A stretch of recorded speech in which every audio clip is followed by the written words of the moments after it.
Amarelo Saúde Mental apresenta Um Toque de Amarelo.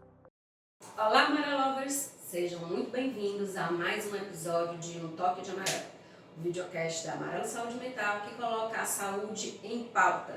Eu sou Lóia Soares, CPO aqui da Amarelo, e hoje a nossa conversa é sobre nossos processos anuais de fechamentos de ciclo e o planejamento para o ano que se inicia.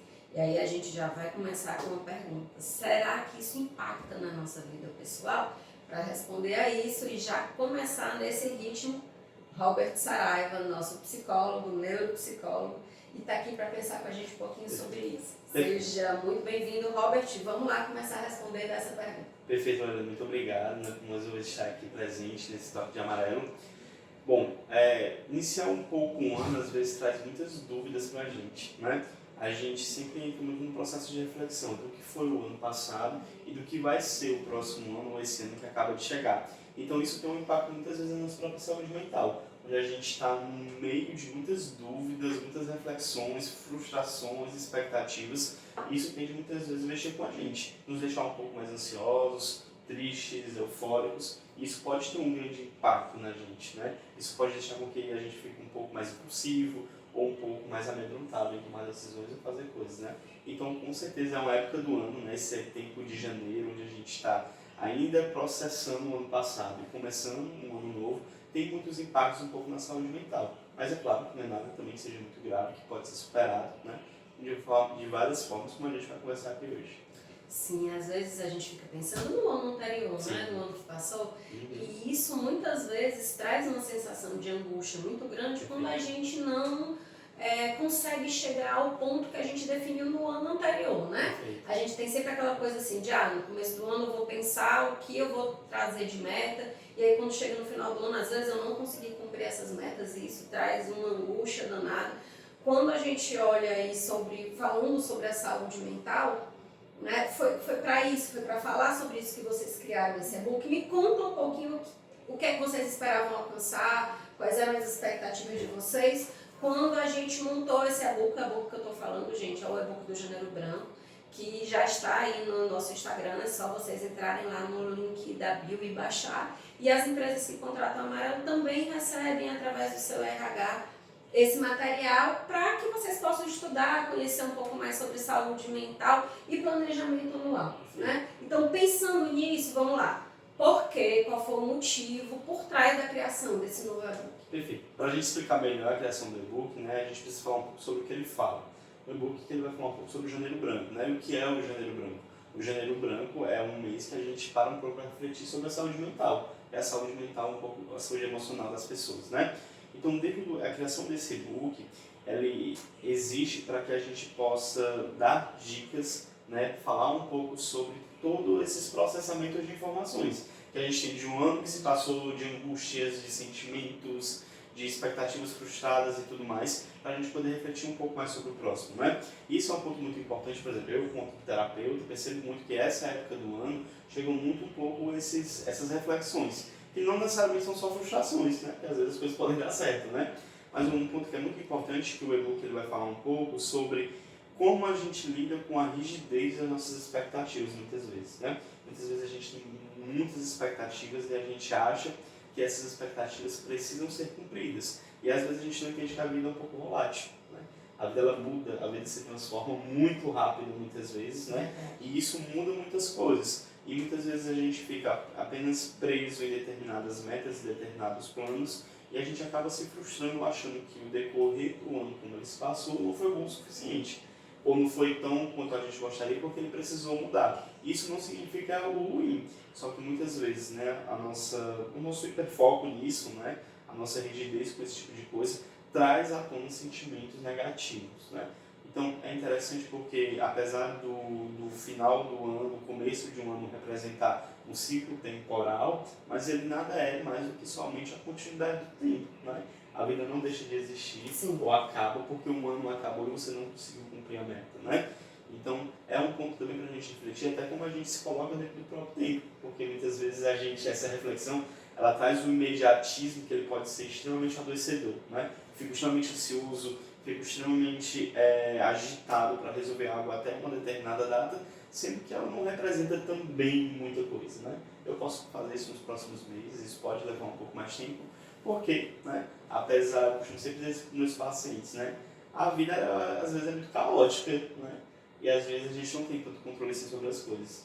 Sim, aí, então assim, vamos lá fazer um resumo disso tudo, né? O Janeiro Branco é uma campanha nacional, essa campanha nacional é para falar sobre a importância da saúde mental durante o ano. Perfeito. E para a gente pensar em saúde mental durante o ano, seria bacana que a gente tivesse um planejamento legal para que a gente organizasse a nossa saúde mental durante esse ano. Então, qual é a importância desse planejamento para a nossa saúde mental? Por que planejar é tão crucial para o nosso bem-estar emocional? Perfeito. Quando a gente fala sobre saúde, né, o âmbito de planejamento, eu penso muito no âmbito de prevenção. Faço quase uma equiparação, né? Planejamento é prevenir, né? Então, um bom planejamento para a saúde mental é trazer essa perspectiva como algo relevante para o nosso dia a dia, né? A gente sabe que, pelo menos aqui no nosso país, os números de adoecimento mental cada vez são maiores. Cada vez aumenta os níveis de adoecimento, né? A gente trabalha com esses dados, a gente percebe um pouco isso, né? Isso se deve muitas vezes pela falta de importância que a gente dá para esse tema.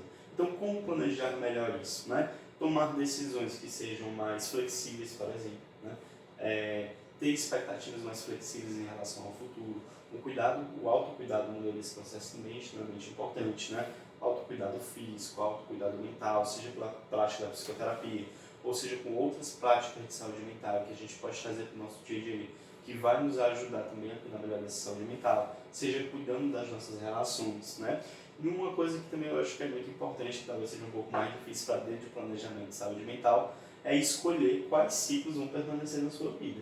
Sejam ciclos de relação, sejam ciclos, né, profissionais, sejam ciclos familiares, enfim, todos os ciclos que envolvem a sua vida, também é importante pensar. O que foi que eu vivi nesse ano que eu não quero viver no próximo, né? Também isso é muito importante, né? Para que a gente não repita os mesmos erros, né? Perfeito. Isso é muito importante também quando a gente pensa um pouco sobre planejamento. Só que em saúde mental eu penso que o planejamento ele é algo muitas vezes muito incerto, né? Porque a gente não sabe quais são as coisas que vai acontecer. Não tem uma linearidade, Isso, né? perfeito. E a única coisa que a gente controla é o nosso autocuidado. Então, precisam existir coisas desse planejamento que são inegociáveis para você. O que é inegociável? Quais são os limites que são inegociáveis? Quais são as práticas que são inegociáveis? Quais são as relações que são negociáveis? Isso é muito importante precisar entrar. Mais do que saber o que você não quer viver, é importante você saber o que é essencial, né? E aí, dentro dessa essência, você também conseguir construir, né, a sua vida, porque, como a gente está falando um pouco, existe uma caoticidade na vida que a gente não pode controlar. E a caoticidade da vida ela é sustentada muitas vezes pelos alicerces que a gente monta, né? Sim. E botar esses alicerces na continuidade da noção também é muito importante, né? Obviamente que a gente pode fazer planos e deve fazer planos, são muito importantes também. Só que a gente precisa sempre contar com que esses planos não funcionem, né? Porque muitas vezes o que acontece quando a gente fala um pouco sobre o final do ciclo de planos que não deram certo, existe um sentimento de culpa, né? Muitas vezes essa angústia que vem nesse período de começo, no final de um ano, no começo de um ano, está muito envolto nisso, né? Então entender que você vai fazer o seu melhor, mas que muitas vezes isso pode não funcionar e que está tudo certo. Bom, então assim, eu vou até pular uma pergunta aqui, porque tem outra que a gente colocou, Tá certo. que fala sobre pergunta. depois a gente volta. Sobre as metas do ano anterior, né? Porque assim, a gente sugere que tenham essas metas, né, que sejam interessantes, mas quais são os benefícios que essa prática pode trazer pra gente e como ela pode ser realizada de forma eficaz. Porque às vezes a gente faz lá um checklist gigantesco de metas. E teu shape. E aí a gente acaba assim, são metas que a gente tá vendo que não vai dar certo, porque a gente não vai conseguir cumprir. Perfeito. Porque estão muito acima, né? É um desafio grande, é bom a gente ter grandes desafios, mas a gente tem uma lista gigantesca desses desafios. Em 1º de janeiro, né, a possibilidade da gente ter uma frustração muito grande no 31 de dezembro vai acontecer, né? Então, como é que a gente faz para que essas metas sejam benéficas para a gente? Perfeito. Uma boa tática para você fazer isso, principalmente se você tiver metas muito grandes, é dividir essas metas em micrometas. Então, por exemplo, se você quer, vou dar aqui um exemplo só para exemplificar, se você quer subir 10 degraus, você não vai contar que você vai subir 10 degraus de uma vez, né? Então, o que é que você pode fazer para subir o primeiro degrau? Então, isso já é uma meta, porque você só vai subir o segundo se você subir o primeiro. Subiu o primeiro, né? Então, transformar essas grandes metas em micrometas constantes que vão te fazer chegar um pouco lá. Isso vai diminuir a ansiedade e vai deixar a conclusão disso mais palpável. Tá aqui, estou vendo, estou percebendo, né? E tudo mais. Então, esse é um ponto importante. Cuidado com as metas, né, muito estrambólicas, né, e tudo mais. Então, sempre observar a meta baseada no seu limite também, né? Pô, eu acho que isso aqui vai ultrapassar muito o meu limite. Então, eu tenho que diminuir um pouco essa meta, transformar essa meta em outra coisa, dar um outro passo antes, também é um ponto importante, né? Uma coisa que acontece muito também é que as pessoas, elas têm, como você falou, né, fazer listas enormes, de muitas metas e tudo mais. Então, tenta diminuir um pouco essas metas, né? Pegue 2, 3 metas e tudo mais, porque você não vai conseguir abarcar o mundo em um ano. Muitas vezes a gente quer mudar a vida profissional, a vida física, a vida espiritual e tudo de uma vez e acaba não fazendo nada porque tem tanta coisa para fazer que você não sabe nem por onde começar, né? Então comece com as metas mais fáceis, com as metas maiores, transforme elas em metas menores e vai cumprindo essas metas. Isso já vai ajudar muito, né? Outro ponto também que é muito importante, se você já tem 5 anos que você botou a mesma meta e você não cumpriu essa meta, talvez seja hora de você mudar essa meta, né? E fazer essa não seja a meta mais adequada, ou né? não seja, ou ela não está bem elaborada e tudo mais, né? E um outro ponto que é muito importante é que a gente tem as metas, a gente sabe o que quer, mas a gente não sabe como vai fazer. Então, eu acho que um ponto muito importante também é você transformar essas metas num planejamento de ação. De ação, perfeito, obrigado. Específico, né? Ok, eu quero, um exemplo, né? O clássico do começo do ano, vou meter o shape esse ano. Como é que você vai fazer isso? Você vai procurar uma academia, você vai procurar um profissional de nutrição, quanto isso vai te custar, quanto tempo isso vai levar, como isso vai acontecer. E essa meta ela se torna mais factível. O detalhamento da meta para que ela se torne mais viável. Exatamente. É bem interessante. Uma coisa que eu acho que é bem interessante também, quando a gente está falando sobre isso, é a gente reavaliar essas metas durante o ano, né? Perfeito. Tipo, a cada 3 meses, a gente definir épocas para fazer essa reavaliação da meta e ver percentualmente até onde a gente conseguiu chegar, né? Aí eu alcancei 30% daquilo que eu queria. Pô, massa, então em quanto tempo eu consigo? Eu acho que eu consigo chegar mais em tantos por cento. Será que essa meta tem que ser modificada? Será que eu descobri que no meio do caminho existem outras coisas que eu tenho que fazer para eu conseguir chegar até aqui? E ir acrescentando isso e repensando essas metas. Você começou falando sobre a rigidez, né? A gente cortar essa rigidez e enxergar que as coisas podem ser reanalisadas durante o ano para que elas se adequem melhor às nossas necessidades, são muito interessantes, né? Perfeito, perfeito.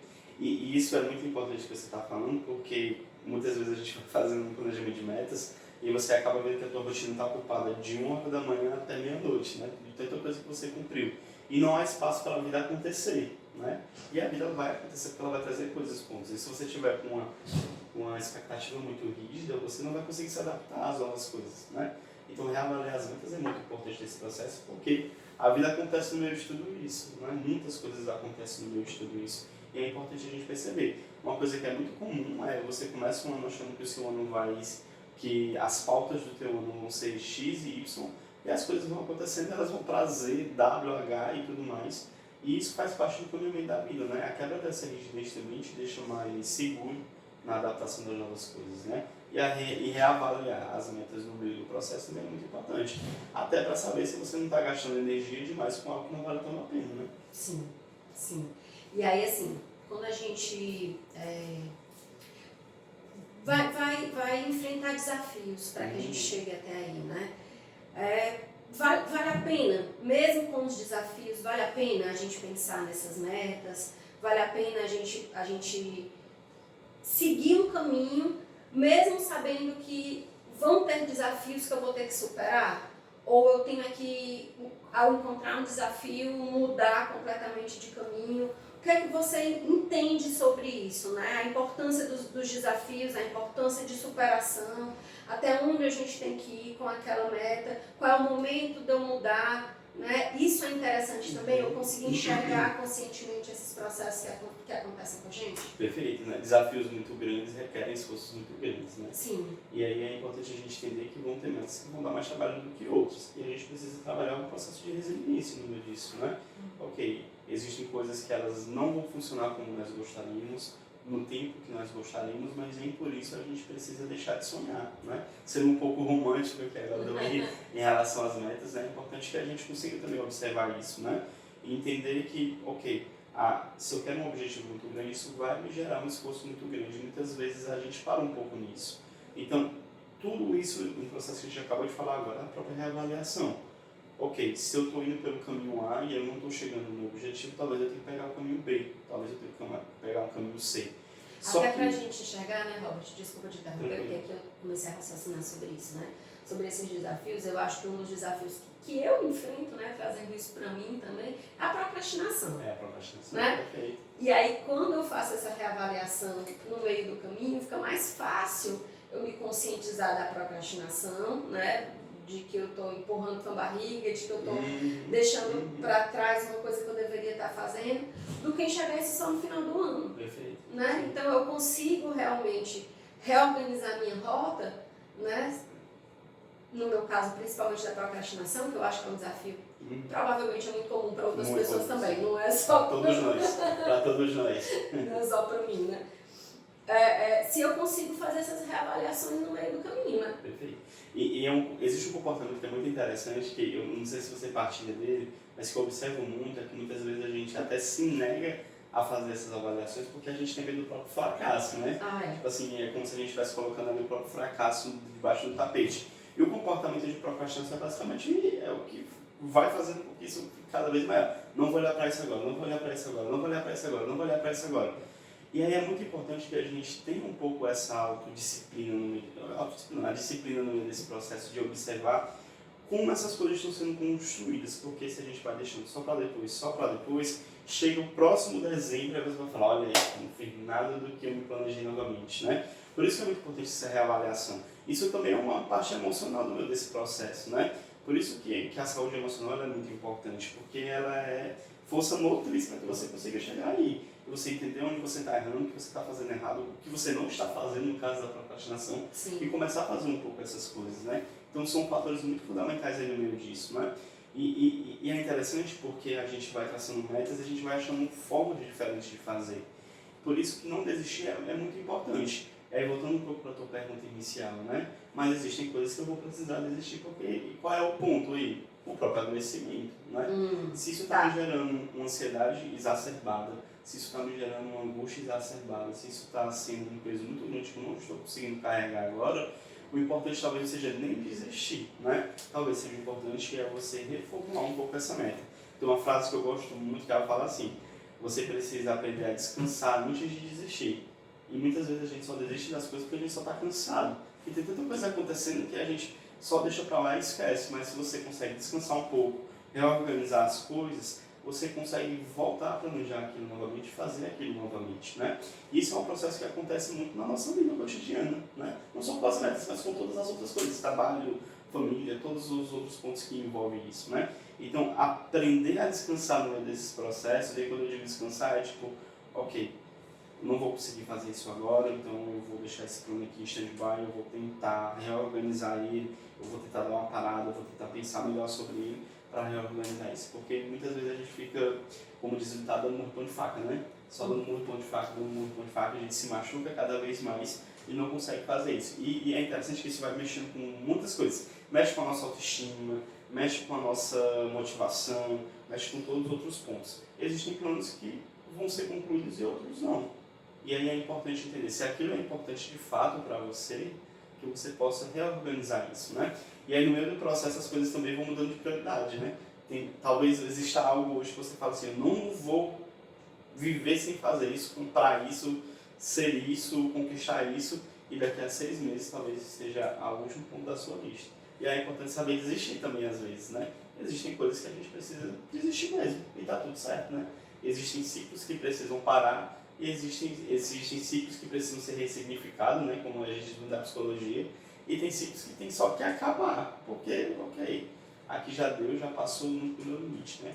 Então, e às vezes talvez tenham coisas que a gente tem que guardar ali na caixinha e esperar um momento mais adequado para voltar para ele, né?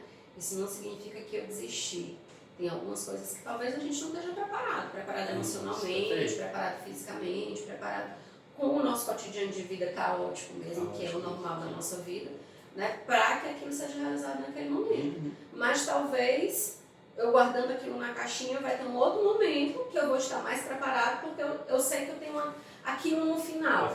Né? Aquilo no final. Então eu posso ir me preparando durante tanto tempo para mais tarde eu voltar para aquela meta maior que nesse momento eu ainda não estou preparado para conseguir chegar. Pode ser algo nesse sentido, ou pode ser algo também caótico, né? Porque às vezes surge uma oportunidade, acontece um fato, acontece uma outra coisa que faz com que aquilo emerja mais urgência, né? Tipo assim, pô, agora eu vou precisar resolver isso, né?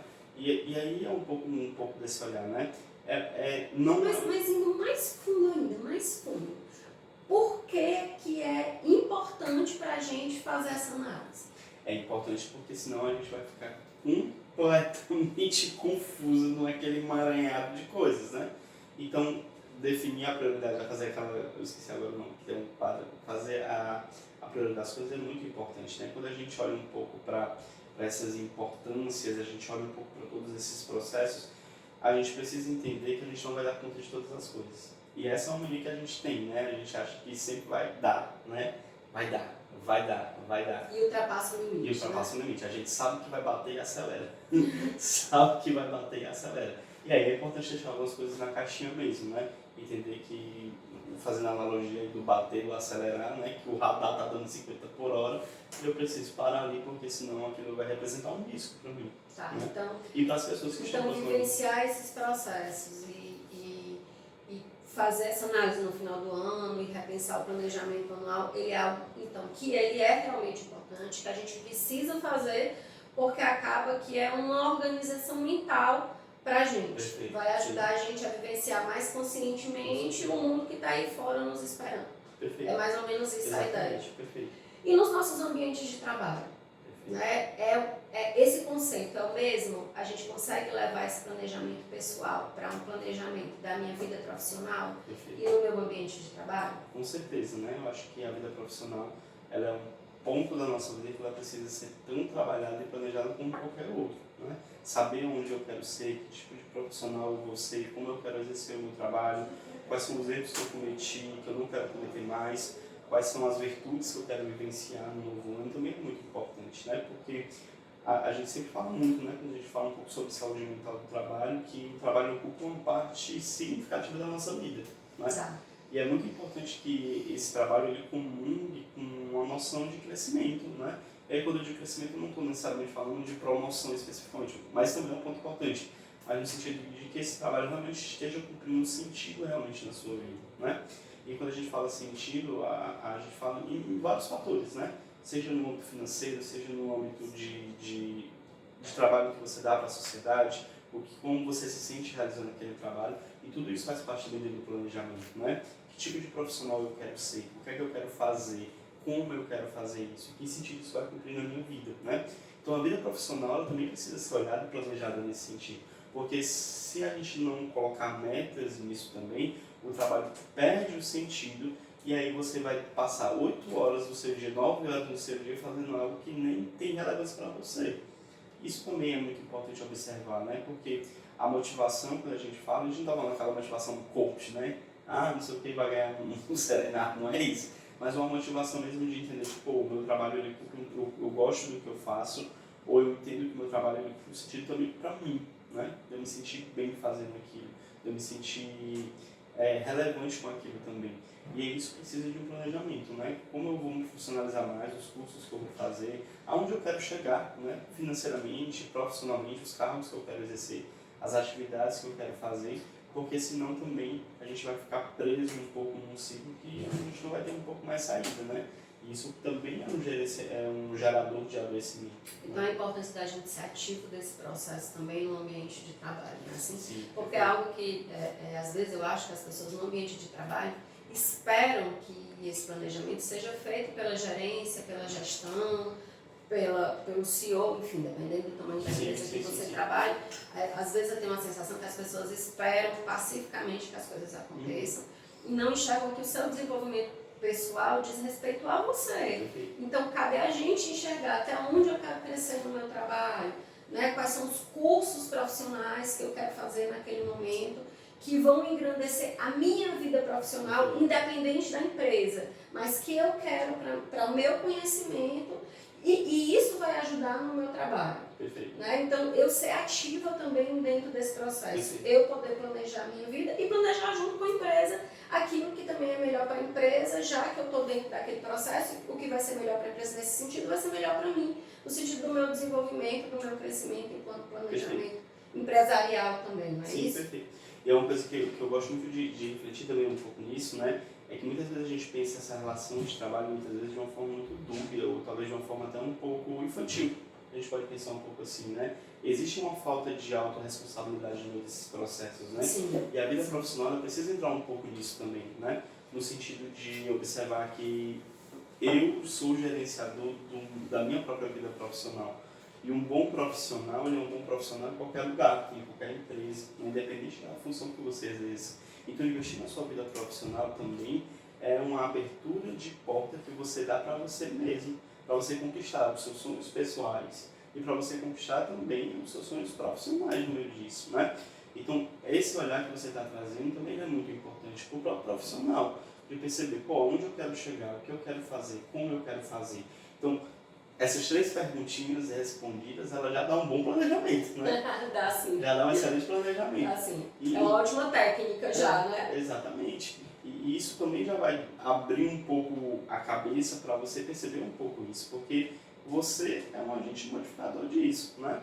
Então, para até saber se onde você está trabalhando, onde você está feliz fazendo isso desse jeito, porque essa pergunta respondida vai te dar já um planejamento. Sim. Se eu quero mudar de profissão, se eu quero mudar uma coisa, se eu quero mudar X coisas, então eu preciso agir sobre isso, como você falou, né? Não ficar só dependente da decisão de uma outra pessoa. Porque isso é muito adoecedor, né? Você perde o controle completamente da sua própria vida. E você fica, e aí, o que é que eu faço? Eu vou esperar o fulano decidir, o ciclano decidir, o Beltrano, sendo que eu sou agente disso, né? Então isso também é muito importante, né? Perfeito. Dentro do nosso processo que a gente montou para esse Janeiro Branco, a gente criou o e-book e a gente também criou um planner, na verdade, né, do planejamento anual, que ele está bem interessante. Ele vai trazer um pouco do que você vivenciou no teu ano anterior, para que você possa se conscientizar daqueles teus processos e criar o planejamento do ano vindouro, né? Do novo ano que está se iniciando. Então é muito bacana se vocês quiserem também baixar junto com o e-book, é muito legal. Ele está editável, então quando você baixa o PDF, você consegue no próprio documento fazer, não precisa imprimir, né? Consegue montar dentro do próprio documento ali. Então é bem bacana para você trazer esse processo de conscientização. É uma prática interessante, uma técnica legal, que depois, se você quiser, inclusive, levar para o teu processo terapêutico e pensar sobre isso, né? É muito legal. Legal também poder reavaliar ele durante o ano, abre ele de novo daqui a 3 meses, dá uma olhada, vê o que, é que você conseguiu fazer, preenche lá o checklist, pensa um pouco no que foi. Né? Talvez seja uma prática interessante. E aí a gente já está chegando no final, mas para finalizar, qual é o conselho, né, que você daria para aquelas pessoas que estão se preparando para definir as suas metas para esse ano que está se iniciando? Perfeito. Eu acho que um próximo ano, né, um bom conselho seja para evitar um pouco o adoecimento mental, é você basicamente definir quais são essas metas. Eu sei que parece um conselho simplista, mas quando a gente vai observar, a gente define um pouco essas metas, mas eu digo definir como a gente falou no começo, né? Sim. Eu quero tal coisa, quais são os passos que eu vou dar para essa coisa? Eu quero X coisa, quais são os passos que eu tenho que dar para essa coisa? Se der ao trabalho de pegar uma folha de papel, escrever quais são as suas metas e definir como você vai chegar nessas metas. O plano está aqui para ajudar, né? Então, eu acho que quando você consegue clarear o seu caminho, sabendo os passos que você vai dar, fica muito mais fácil fazer toda essa avaliação que a gente conversou. Tudo. Toda essa avaliação fica mais clara. Porque você sabe o que você vai dar conta e o que você não vai dar conta, né? Eu acho que um outro conselho bom é respeitar os seus limites também no meio desse processo, né? Saber entender quem você é no meio diante dessas metas, né? As metas não definem quem são você. E é muito importante você olhar um pouco para isso, né? Porque muitas vezes você está olhando essas metas e talvez sejam metas que você simplesmente criou porque viu alguém fazendo, porque você, sei lá, viu na internet alguma coisa assim. Então perceber que essas metas precisam ser suas, entendeu? Você realmente quer essas coisas, você realmente quer viver isso, isso faz parte da tua história, de quem você quer ser e também, além de definir as metas, dar sentido a elas. Isso também é muito importante e vai tornar muito mais realizável. Se você der sentido a elas, fica muito mais fácil de acontecer e também você descartar coisas que talvez não façam sentido para você. Massa. Então, só posso agradecer ao Robert a percepção tão valiosa dele sobre esse assunto, né? Dizer para vocês que deem uma olhada no e-book, deem uma olhada no planner. Se a empresa de vocês não tiver contratada a Amarelo, não tem problema, tá no link da bio do Instagram da Amarelo, é só você procurar lá e baixar. É para vocês usarem mesmo, a gente foi para isso, foi para que as pessoas possam aderir a essa campanha e comecem a pensar melhor na sua saúde mental. Que a gente tenha um ano maravilhoso, é que nós da Amarelo desejamos a todo mundo, a todos que nos assistem e a quem não nos assiste também, porque a gente tem que desejar isso a todo mundo, né? Então, um feliz ano novo para todos, que todos nós tenhamos um 2025, um 2026, um 2027, um 2028 e por aí vai. Todos os anos muito bons. Feliz ano novo. Feliz ano novo, pessoal. Até o próximo videocast, né? Tchau, tchau. Até o próximo. Tchau, gente. Tchau, tchau.